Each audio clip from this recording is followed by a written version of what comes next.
As the cliche goes, April showers bring May flowers. But usually what comes after is the heat and dryness of summer. Hello again, Essay here. And before the hot weather of the holiday shows up, you should indulge in my new short story, The White Cat, a free exclusive on Substack. The links are down below in description. Join Margot Thompson, a beautiful stage actress and recent widow who finds salvation in the form of a white cat during a night of terror. While checking out my oddball thriller, remember that my Glitch series is still available at Amazon and Barnes & Noble. The links are down below in the description. While you'll find my peculiar story about a white pussy entertaining, that doesn't mean I'm out of ideas. I still have more stories coming down the pike, so as long as I don't run into any mishaps,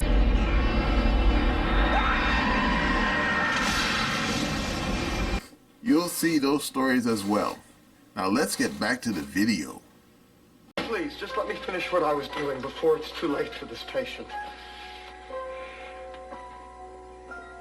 Organ tray!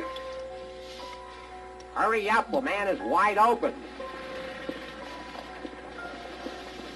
I don't see an ass on there.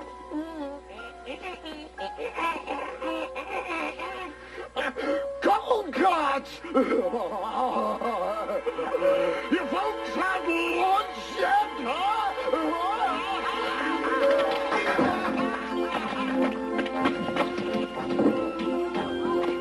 All right, gather up those organs. We're finishing this operation without Jekyll. Not with these organs, you're not, sir. I smell malpractice.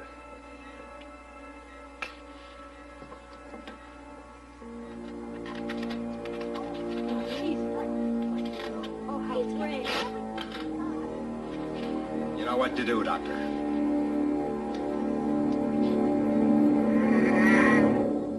Oh, gross. Hello again, Essay here. Many people probably are familiar with the phrase, the Hippocratic Oath. How many people actually know what's in it? Well, me personally, since I'm not a physician, I didn't know. But of course, when you look it up, it's a really old text.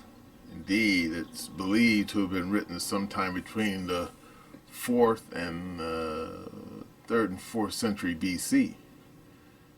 And some historians claim that even though it was claimed by Hippocrates, who was a real person, they don't believe he actually wrote it. Indeed, they believe that he accumulated it along with other texts, some going back as far as the 7th century BC.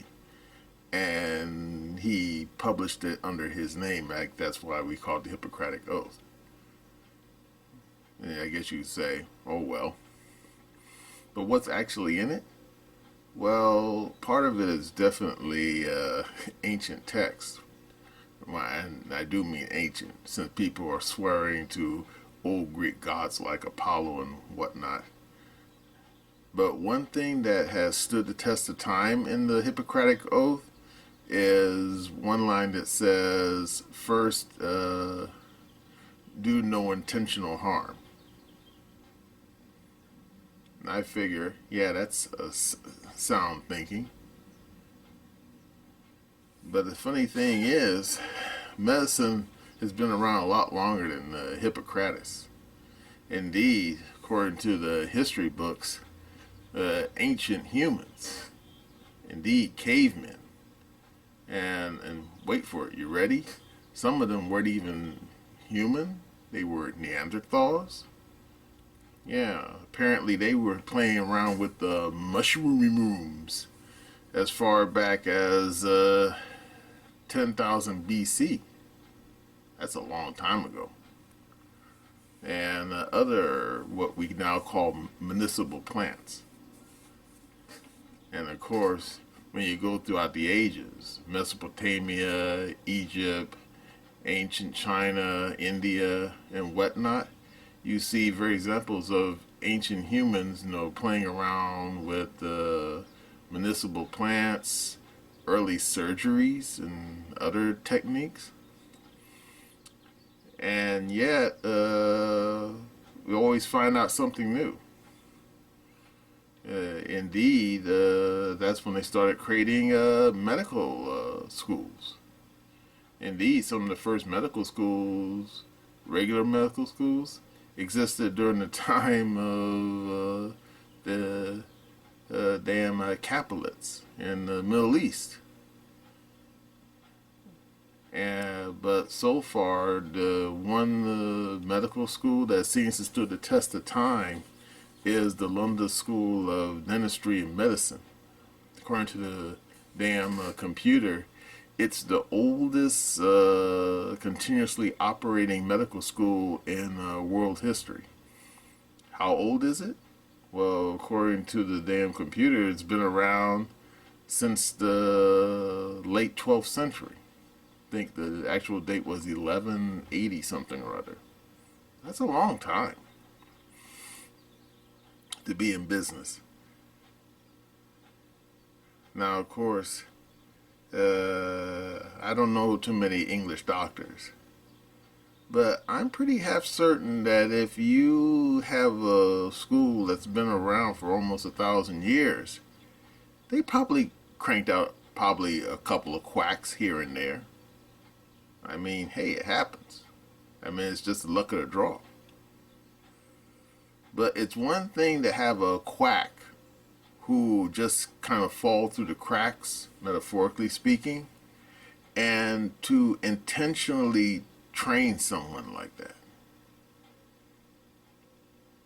Now, this video is not really about the history of medicine per se, but it is about something that's going on right now over at UCLA. Now, Clayton Morris, he has this video that you gotta see it to believe it. I mean, it's just bonkers about what's going on over at the medical school over there. Okay, are you ready? Here we go. Another Free Beacon report shows that UCLA has significantly lowered its standards for medical school, so much so that they have totally incompetent doctors who don't even know basic arteries and are completely incapable of doing basic medical tasks that you would otherwise expect. Now, we've talked about this. I can show you copious studies that show that when you lower the standards for higher education in order to make up for racial disparities, those students by and large do not do well because they were not trained for this kind of schoolwork. In fact, one study shows that when affirmative action students do get into universities, they often change their majors away from math and science majors that they had originally wanted to do because they're just not trained. They're ill-equipped. And if you want children of color to go to better schools, you have to start giving them these, not incentives, giving them a better early childhood education. Blind grading systems. You have to invest in them when they're young and train them all the way. You can't take someone who hasn't been well prepared and just throw them into the fire. It's not a kindness. But the Free Beacon interviewed professors and administrators and found that UCLA has in fact prioritized diversity over merit, resulting in progressively less qualified candidates that are now struggling to succeed. This person says that race-based admissions have turned UCLA into a failed medical school. She said, "We want racial diversity so badly." Well, I don't know if this is a she, so it could be a he.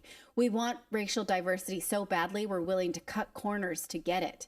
And they talked to all of these people who worked at UCLA Medical School to corroborate this. Now, this idea of they want diversity so badly, why should a medical school want that? Shouldn't a medical school want just the best doctors? Period. You think? That really should be the only thing that they really want. I like that plan. If I'm going to go get a kidney out, I'm going to go to that doctor. Yeah. The best. Yes. Yeah, that's you the don't choice. care what their race is at all. You only care if they are the best. But UCLA is flipping that and saying, we don't care if they're the best. We want them to be the darkest, apparently. They don't want Asians. We're going to show you that in a second. Some studies show that Asians have to score up to 300 points higher on standardized exams in order to be considered, because it's it's neo-racist. They absolutely don't want Asians. Now, this Free Beacon story tells the story of students who did score low, well below where you should be to get into UCLA, and they got in. And because of this, UCLA has dropped in U.S. News and World Report's rankings, which is a scam.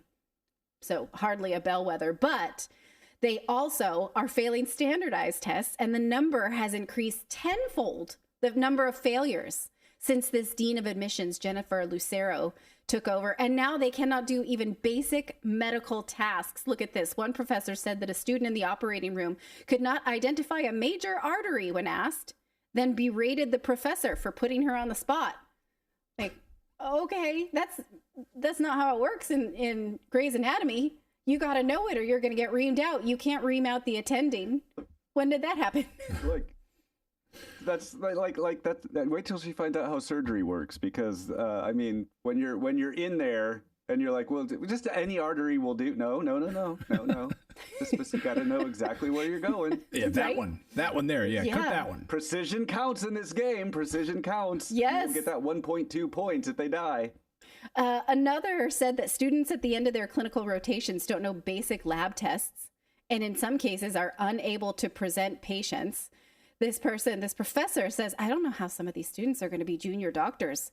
Faculty are seeing a shocking decline in knowledge of medical students. So I don't know, these medical dramas like Grey's Anatomy do so well because we love to see the high pressure that doctors go through in order to help the community. So soon we're going to start seeing fiction of like, whatever, right? It's not hard to be a doctor. Anybody can do it. It's the opposite of Grey's Anatomy. Now, how does this happen? Like, who is consciously making these choices? Well, we don't have to guess, because last year when the Supreme Court ruled against affirmative action in the Students for Fair Admissions versus University of North Carolina case, we saw evidence of how this is done. This is either a Slack channel or some kind of text correspondent. In reviewing applications, admissions officers focus intently on the applicant's race, as revealed in this online chat by admissions officers. Okay, so we're just going to read it. I just opened a brown girl who's an 810 SAT. If you don't know SAT, that's not great, right? You want to be 1300 and above to get into to be considered a really good score. When she says, I just opened a brown girl. Like opened the application. Oh, okay. I was in the high 1200s, in case you're wondering. I was in 1300 was like my weakest SAT really? test. Yeah. Okay. I went in hungover that morning. So shut up. In high school. Don't say that. Don't let our kids hear you say that. Okay, let's go back to this crazy conversation. I just opened a brown girl who's an 810. If it's a brown and above 1300, put her in for this extra scholarship. So yes, give those brown babies a shot at the merit money. I am reading an American Indian. With these, I don't know what URM kids, I'm trying to at least give them a chance to compete, even if the extracurriculars and essays are just average. I don't think I can admit or defer this brown girl. Perfect 2400 SAT and all 5 on AP and 1B in 11th. Brown? So excited. Heck no. Asian. Oh, of course. She's disappointed, whoever this is. Still impressive. Oh, of course. Still impressive. Okay. She was so excited. Yay, a brown girl. I'm just reading a black girl who's an MC and a park nominee. They're literally wheeling and dealing these kids by their skin color. This is disgusting and wrong, clearly. And at UCLA, when a person of color was rejected, everyone got punished. Take a look at this. After a Native American applicant was rejected in 2021, this head of admissions, she chewed everyone out and she made them sit through a 2-hour lecture on Native history delivered by her sister. And no applications were reviewed that day because she really wanted them to sit and think about it, what it meant to reject this girl or person who was Native American but didn't have the scores to get in. URM means unaccompanied refugee minor. Oh, okay. That's why they want that so bad. They want to give them a chance. Okay. Yeah. Even if it says they don't have good extracurriculars and their essays are just average. So against the other kids. All right. So a lot of people have resigned because who would want to work there and be subject to a 2-hour lecture on Native American history when you don't admit the person that she wants? Is this even legal? It's not. And in fact, this has been reported many times to UCLA's Discrimination Prevention Office, which has received several complaints, but they said none of this rose to the level of an investigation. Okay. Even with falling achievement levels, they've had to add classes to their roster to fit this diversity hire, but then look at their fail rate. They're saying there's at least a quarter fail rate. And for first year students, they said the ones that don't know where arteries are, they can't pass their tests, but they're spending hours in classes like structural racism and health equality, or covering topics like fat phobia. They have all of these woke classes, but they can't actually do the medicine. And another professor said, this is just a colossal failure. The new curriculum is not working and the students are grossly unprepared for clinical rotations. Nearly a fourth, I said a third earlier, I'm sorry. It's nearly a fourth of medical students in the class of 2025 have failed 3 or more shelf exams. Data from the school shows, forcing some students to repeat classes, persuading others to postpone a different test, the Step 2 licensing exam that's typically taken in the 3rd year of medical school and is a prerequisite for residency. A fourth of them are failing, and they're like, oh, it's okay, just try again. I don't want that doctor who's just going to try again, right? You got to pass this. You got to be able to do the work. So, you know the saying, have you ever heard this, never have a surgery in July? Do you know why that is? No. Because you might get a freshly graduated med student, like a brand new doctor that's just graduated. So you want to wait a little bit till they get. So anyway, maybe now the saying is don't get an elite university doctor. That's not what you want, right? Right. Yeah. So let us know what you think of this. Can you find out like ahead of time? Like, is this person a DEI hire? Like, every doctor has their, credentials on their website. Yeah. So you can definitely say like, oh, I mean, at this point, based on this data, UCLA class of 2025 is something I might just start filtering for. Right. That's a good point. It's like, I won't fly a Boeing flight. It's like, okay, can you filter out Boeing airplanes? Can you filter out UCLA class of 2025? Right. And I love to dump on UCLA because I went to USC. So screw them. Okay. Go ahead, Philip. And I find myself suddenly like really backing the idea of AI surgeons. Right. Let's get some robots in there. Yeah. Yeah. Elon Musk, do you have some robots that can take over for these DEI hires? I'd love to get in there with some surgery. One of the things the state of California has said is that it supports blind applicant processes. So you don't look at somebody based on their race or gender or anything like that. You just look at their essay and their achievements, their scores, their grades, and that kind of thing. And this woman specifically said that is not required. We absolutely do not want to do that. She couldn't even stomach the idea of a blind application process. But of course, that would be better for everybody. That means we would get better doctors, period. But she can't have that, right? So she's going to get people killed with doctors that don't know which artery to work on.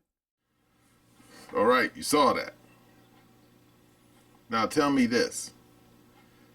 Next time you go to the doctor, you're probably going to wonder, this guy get his damn medical license from a Cracker Jack box. Well, what's going on over there makes you wonder if it's any different. Now, of course, some of you who saw that say, oh, it's that DEI garbage again. And I say, yep. Absolutely. Can't deny that. But the stupid thing is the willfulness of the people over there. I mean, these people know that you're not sitting there training people to play tiddlywinks. I mean, you're talking about people's lives.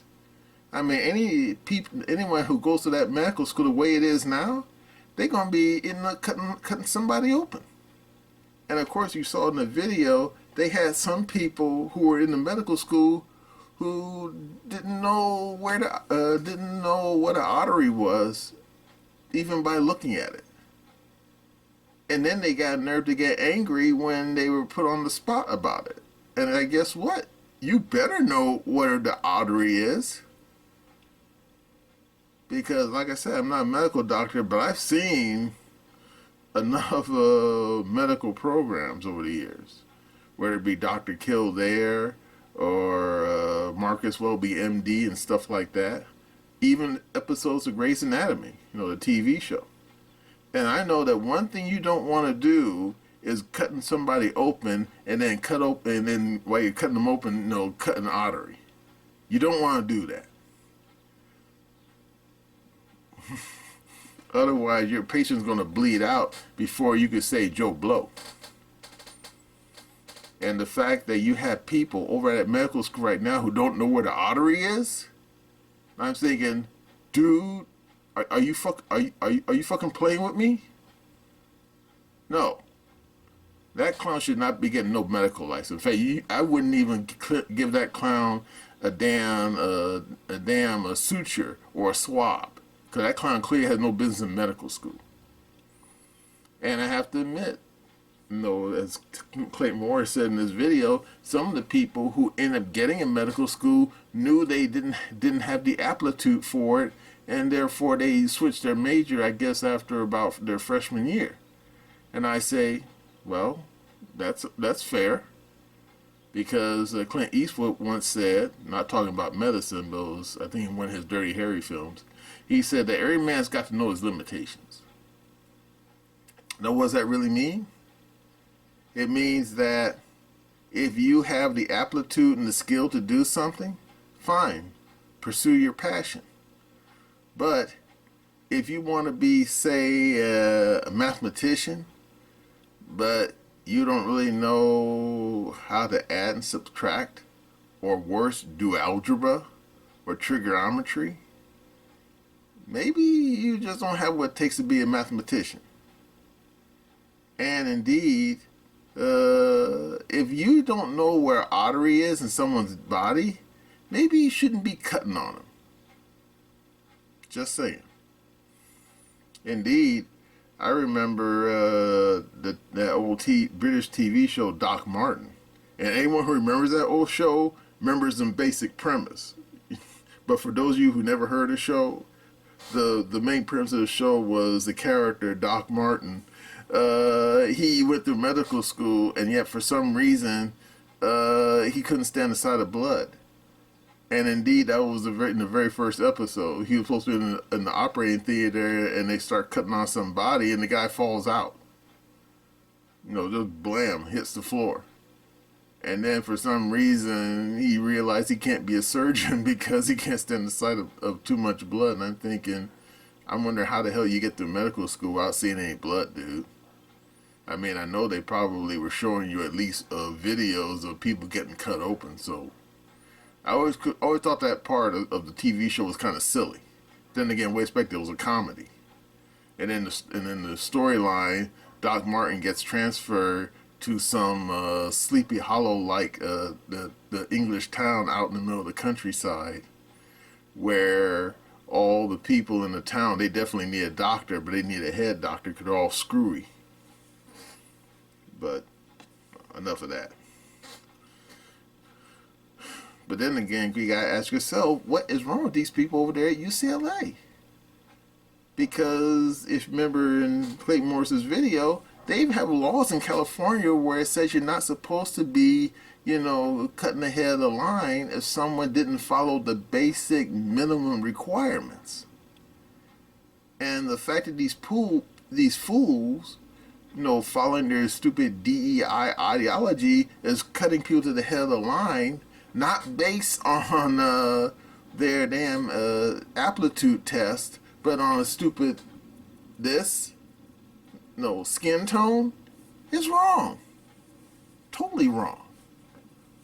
I mean, I'd be the first one to tell you, would I mind having a few more brown people in the hospital? Wearing the white coats? Well, let's just say this, I'm kind of circumspect on that. Because I always felt that I don't really care. Now, some of you right now are saying, oh, but don't you want to see some of your own people? Well, the thing is, when it comes to the medical profession, skin tone is not as important as skill. It just isn't important. Now, of course, some of you say, well, it's not just skin tone, it's also culture. Well, I get that. Because I have to admit, there's some doctors out there who behave a lot like remember that TV show House? Remember how weird he was? And therefore his bedside manner was, let's just say, not much to be desired, to say the least. But then again, you're going to find that with everyone in the world. Doesn't matter if it's a medical profession or it could be people working at the local supermarket in the checkout line. I mean, as my mom once told me, that there's a joker in every deck. And she wasn't necessarily talking about playing cards either. She was talking about people.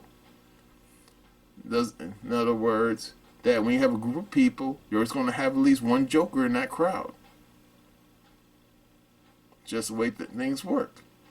Now, if you go to a hospital, are you going to find at least one joker walking around with a lab coat? Probably. But it's just luck of the draw. I mean, some doctors, they may have the skill to get through medical school, but let's just say their bedside manner ain't worth a damn. And they'll treat their patients like shit. But it's not a racial thing. It's a personality thing. And that's what these people over at UCLA don't get. Ordinary Joes like me don't give a damn about no ethnicity when it comes to their medicine. I don't give a shit if somebody's family came here on a Mayflower or came here on a slave ship. As long as they can do the medicine, cut somebody open and take out their gallbladder and sew them back up without them dying, I say double plus good. I say, yeah. But if you're going to sit there and start playing a fancy dance with people's lives just because you want to make sure that you want to have a equal amount of brown people and white people, maybe a few Asian people and some people from the local Indian tribe, you're going to run into a whole bunch of trouble. Because there's some people who just have the aptitude for doing medicine and some people don't. And it's based on culture. It's not based on race. I mean, no one gets pooted out by their mothers and with a surgical mask and gloves. It doesn't work like that. And indeed, if you remember in Clayton Morris's video, he said that if you want to have more brown people in the medical profession, you got to start when these people are still in kindergarten, first and second grade. You got to give them really good education, not some half-ass education.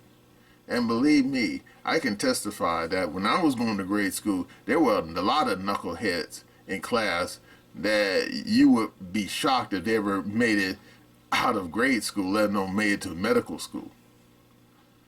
Yeah, because when I was going to grade school, there was too many people that I was going to school with, all they were looking for is catch can, which I'm not going to get into. But there's other people in other cultures who basically really snap the whip and say, get your schooling done. Because we want you to be a doctor, we want you to be a professional, we want you to be at the very least a lawyer. Not some fool hanging on the street corner looking for the next scam you want to play on somebody. So yeah, if these people out there at UCLA want more brown people signing up for medical school and, wait for it, graduating with honors, without some do a little fancy dance with the paperwork, you got to start when they're young. Because if people come from a culture that doesn't appreciate good hard work, good schooling, you're going to get a bunch of knuckleheads, a bunch of morons. Because I'm pretty damn certain that if you went to Upper Volta, or at the very least Botswana, or someplace in damn Polynesia, like Fiji, Tahiti, and took one of those kids out of there, as soon as their mamas pooped them out, and then take them to another culture, and basically gave them a good education, a really good education, each one of those people will probably end up being at least an engineer. I ain't playing. But if you take a bunch of little kids, from, I don't know, the Hamptons, and then take them and drop them off in downtown, Detroit, with some miserable, ghettoed out family where they have a single mom on welfare and she already has 2 or 3 little whatnots, I seriously doubt that kid's going to be raised to be the next president of the United States. I ain't seen it happening, because it's all about culture. It's not about this. And until these knuckleheads who run over there at UCLA Medical School understand that, they're just going to make a whole lot of unnecessary trouble for a bunch of future patients for these fools coming out of that damn school.